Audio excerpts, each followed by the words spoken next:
morning, boys. I hope you had a great weekend and a good Labor Day. And so we'll get back into some business, I guess, with learning. If you found if you looked through your schedule and you found dates that don't work for me to come in September, please let me know. Otherwise, I'm just gonna pick a date and I'm gonna kind of watch the weather because I do want to go outside with this activity that we're gonna be doing when I go over there. Next week is supposed to be nice, so we'll see what next week holds. I just don't know because I think it's homecoming here. So, not that we have homecoming stuff up here, but sometimes it gets a little nuts at homecoming. I'm assuming it gets a little nuts over there too. But first of all, remember this, our little fertilizer? We're gonna start out with this today. I don't know, honest to gosh, I don't even remember when we did this. So we're gonna walk over to my plants. I actually came up yesterday to do a couple things at the school. So I watered yesterday, so I'm not gonna water today, but I hope you guys can determine when to water your plants.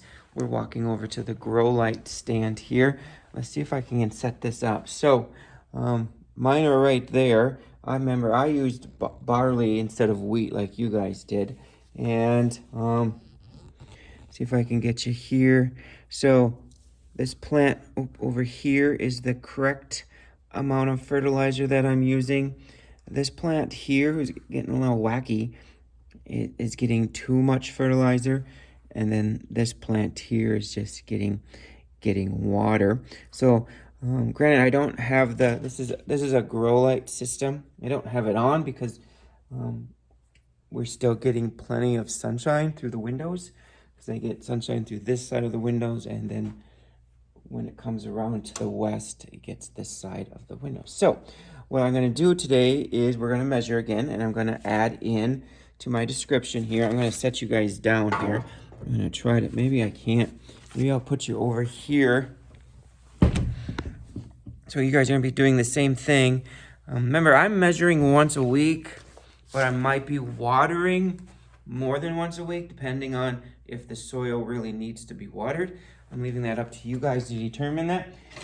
Depends on watering all depends on your location, how much sun it's getting, just the humidity in the room. So I'm gonna go ahead and measure. So I'm gonna start with water. Okay. So I'm gonna bring the water out a little bit here. As I can see, that water has really taken off. Remember, I just put this like right in the center, kind of. Then I just take like an average. So most of the plants are like right at 6.5. So, you know, they've grown almost 2 inches since last week. So I'm gonna put 6.5 here. What I've noticed about watering is that the plants seem a little weak, okay? You know, it doesn't take much for them to fall over. So I'm just gonna put like the stem is weak.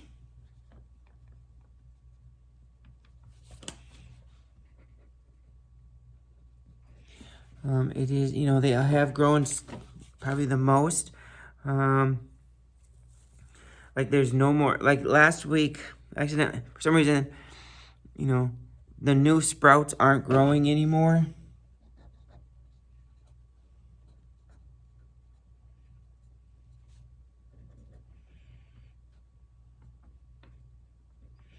So it's kind of what's happening with water.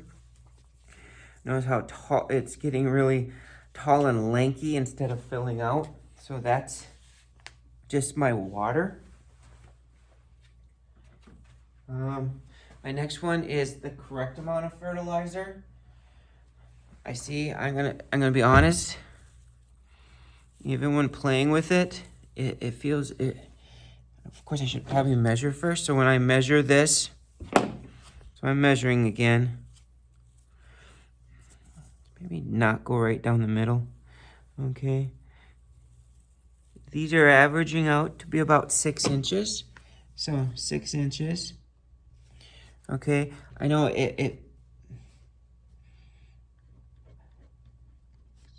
I'm gonna call it, it looks fuller, but I also at the same time know that my watering, all the seeds didn't grow. I don't know. That could be because I maybe didn't plant as many seeds, but not quite sure. But granted, there are some falling over, so I will admit that. And that could also, just because, you know, wheat doesn't normally grow in there. I do have, you know, roots coming out the bottom. I didn't check that on the, how's the roots on this one? Yeah, there's roots coming out the bottom. So I know there's good root growth. So we don't have to worry about, sometimes if they start to fall over, you wonder about root growth. But on mine, the roots are coming out the bottom. So I know that this is filling with roots, which is good. That's kind of what you want. Make sure you have a good root system. All right. And this could just because I've moved. These could be falling too on this one because it's just, I move it around so much because I got other plants that sometimes have to figuring out how to put all the plants. So I say it looks fuller. The plants, you know, look stronger.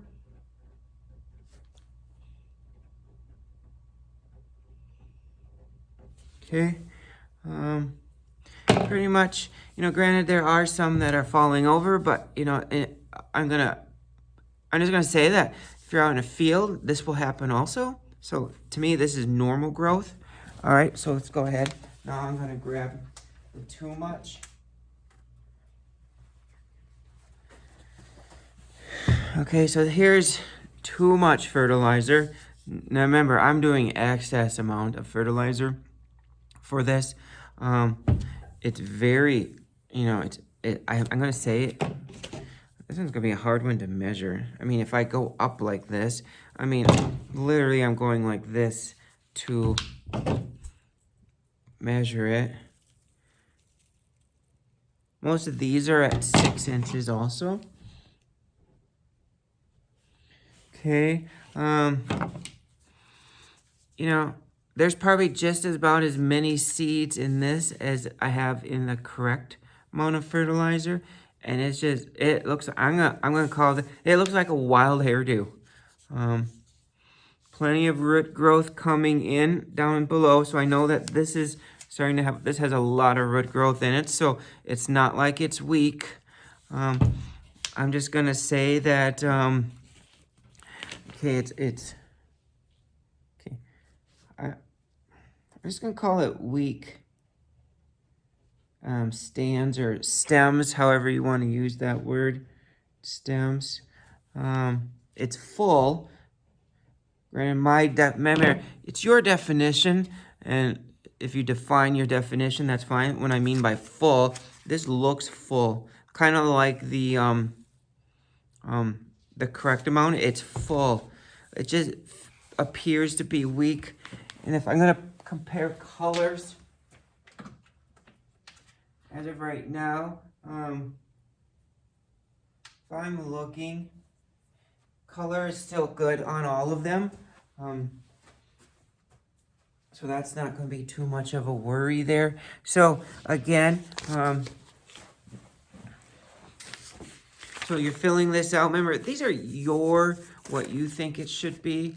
At some point, before we're finished, we do need to write some type of hypothesis down here. I mean, if you wanted to do that, I'll probably have that ready for the next time.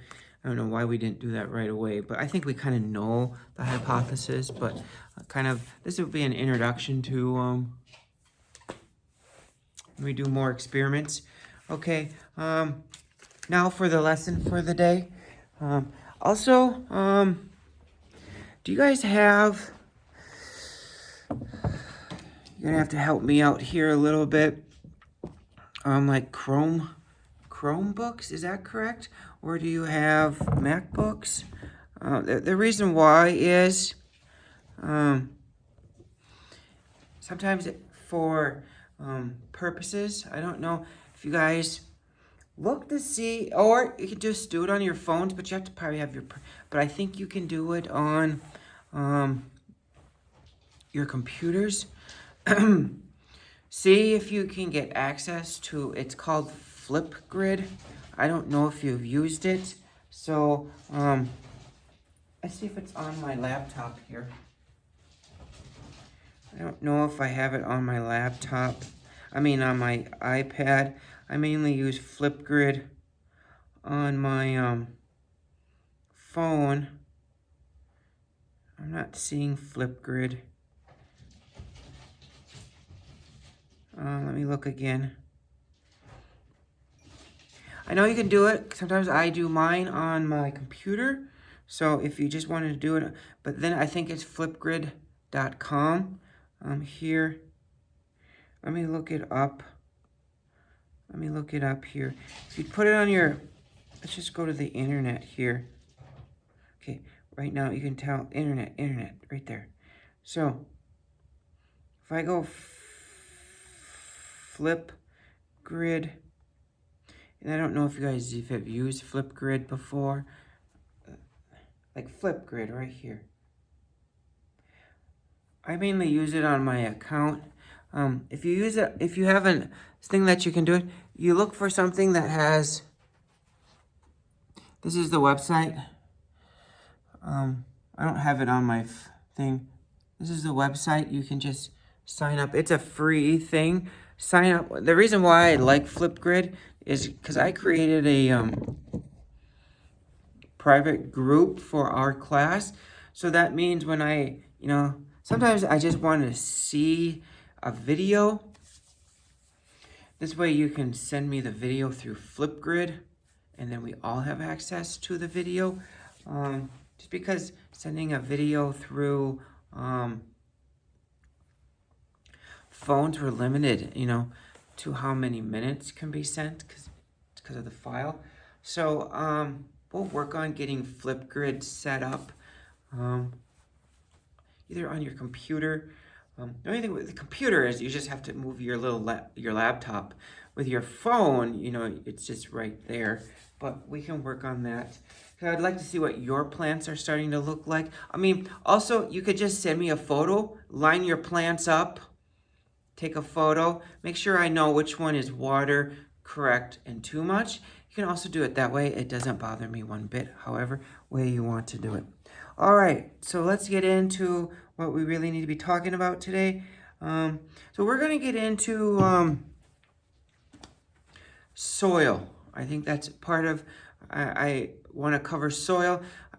Granted, we'll cover some more agronomy in the plants, but I do have a separate agronomy class as you get older. You want to take an agronomy class. I don't want too much stuff to double up so that, you already learned that. So we're going to talk about soil today, and for a few days, I should say. I have a couple activities that I'm going to do. So if we take a look at soil, it's basically important because, that's where we produce our crops, we produce our food. So, but we're going to get down into the soil more or less. And today we're going to talk about what we call the soil layers. We're also going to talk about what makes up soil, but that will be a different video, and some other stuff with soil. So, what I have here is this is a dugout of they're building a house here. Actually, the construction class that's here at the center, they're actually going to build a house on this site. So that's when someone says that there was a soil profile. This is considered the soil profile. When you can see the layers or the horizons in the soil, it's called a soil profile. Okay. Granted, town soil profiles are a little different than what you'll find out in a field because there's probably a lot of backfill into this. But it's what I could find to show you what a soil profile is. So, so in your notes, in your little notebook, remember, this is just for, I like these because they just keep all of my notes. This in itself is not graded. Like when I have the kids do that, the work in in it is graded. So, for example, this can be as messy as you want. Mine's extremely messy, but everything is just kept there.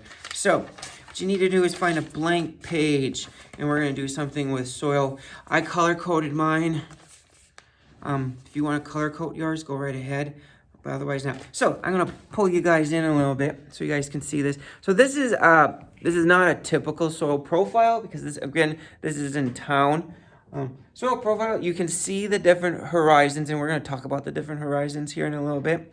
Okay, so it starts out with, on here, it does have an organic, what they call an O horizon. Sometimes I use the word layer just because I like it better than horizon, but this is the O horizon, and that's very thin. That's usually the grass. It's the organic, dead organic material. You know, if leaves die, crop that's left, stock that's left, animals that die, that makes up the O horizon, and that's very important for the fertile soil that we need. Okay, as you can see here in the dark here, this is soil that they have probably brought into this site years ago, but in a field, we would call this the topsoil. This is that black stuff, that good quality black stuff that you want to grow. And depth of it all varies in a field. High points in the field have thinner amounts of it's called A horizon or topsoil. It can be anywhere from like an inch thick to maybe 18 inches thick, just depending on what part of the field it is and how well that field is taken care of. We're going to talk about cover pretty soon, so we're going to understand why that topsoil is so important to cover it so that it doesn't end up in your neighbor's field. So we're going to use this because it's clearly that nice black soil that we want. Then here, more than likely, this is all just backfill because there really is no subsoil. I mean, this would probably be subsoil. Could plants grow in this? The roots probably are growing down into that. But anyways, I like this too because each horizon has a different color to it. Like topsoil is that black. Usually subsoil or horizon B is a lighter in color, and it could be anywhere from like a light yellow to like an olive green, depends on how much water. The more water that sits in that subsoil, the darker that looks. It's more greenish, olive green, they sometimes call it. You guys are kind of crooked here. Then they're going to go into what we call the C horizon, and there is no C horizon here, and there's no R horizon. C horizon is kind of like the start of soil formation because it has chunks of rock in it. So when you have those big rocks that have come up from the soil, they're coming from, which is the R, the very bottom, the rock bed. So that's solid rock. So then it will go into the C horizon, which is chunks of rocks plus some of the subsoil mixing together, and it's working its way up to the top to mix with the organic material sitting on top. So, and that's kind of what I've drawn out here. We have what we call the O horizon here. This is my topsoil. This is there's two soils here. You can't quite tell here. This is my subsoil. Subsoil B. This is C. As you can see, I drew chunks of rock in there. I should have probably used a different color.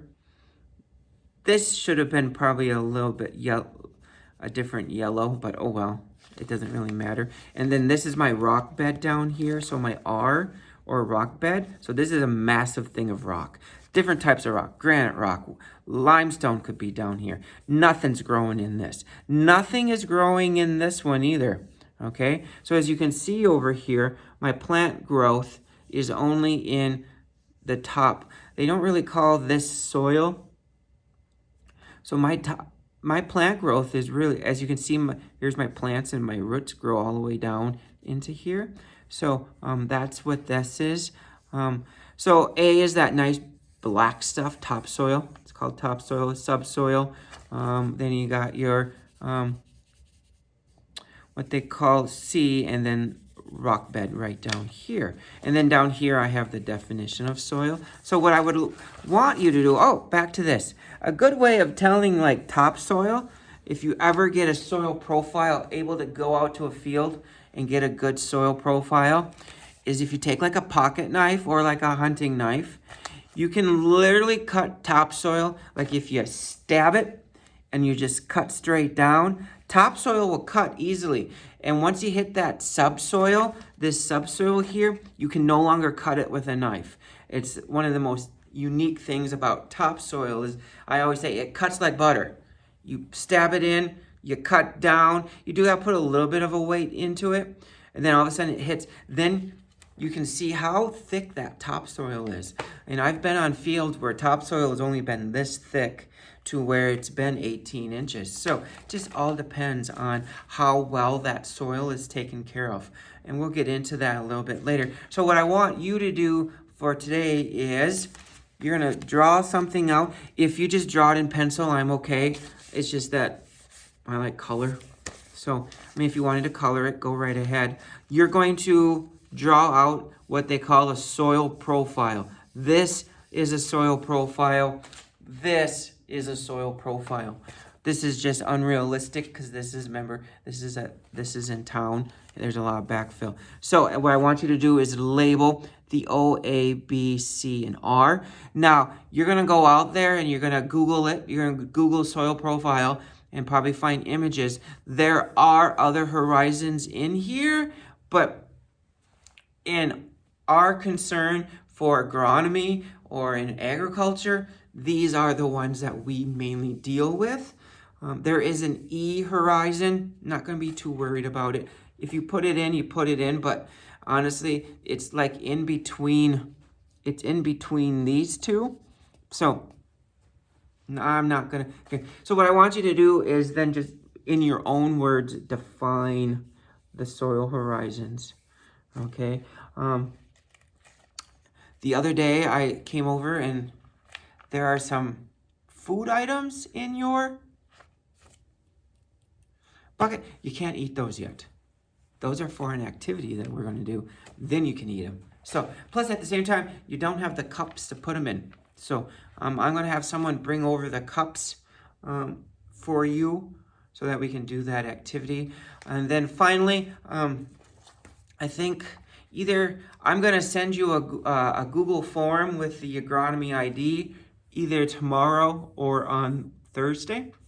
So it's just going to be like, there's the photo, and then you got to tell me what it is. It's in Google Forms. So we'll get that out of the way. But other than that, I hope you have a good Tuesday, and I'll probably do another video tomorrow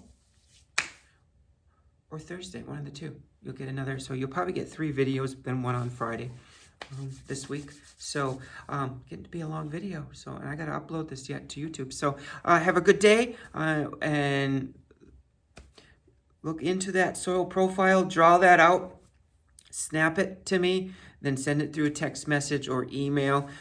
It doesn't matter. Granted, you know, if one person, well, you all have to do the activity, but you know, if it's easier for one person, just take 3 snaps, then send it to me. Go ahead. Or you can do it individual. Doesn't matter. So, all right. We'll see you later.